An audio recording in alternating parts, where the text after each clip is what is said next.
বন্ধুরা, তোমরা কেমন আছো? আমি ভালো আছি। তনি এখন লজেন্স নিয়ে খেলা করছে, এখন ফোন করতে ব্যস্ত। আমার মা এখন আনাজ কাটছে।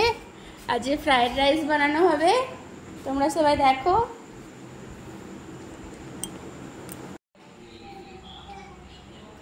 এখন মোটামুটি চালটা ভিজে গেছে পুরোপুরি, প্রায় বলা যায়। চাল নেওয়া হয়েছে ফ্রাইড রাইস বানানোর জন্য। এছাড়া আছে বিনস, গাজর, ক্যাপসিকাম, পাতিলেবু, নুন, চিনি, গোলমরিচ গুঁড়ো আর হচ্ছে কাজু আর কিশমিশ। এবার আমি ফ্রাইড রাইসটা বানানো শুরু করছি।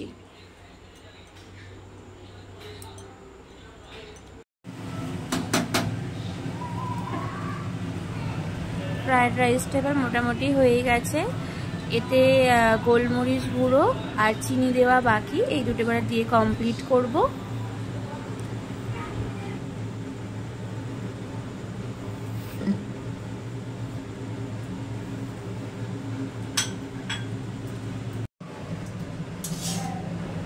এবার মাংসটা কষতে শুরু করেছি। মাংসটা মোটামুটি রান্না হয়েই গেছে, শেষের দিকে প্রায়। প্রথমে ভিডিওটা দেওয়া হয়নি। ফ্রাইড রাইসের সাথে খাওয়ার মতন মাংসটা রান্না হচ্ছে। এবার মোটামুটি রেডি হয়ে গেছে। এবার সার্ভ করার পালা।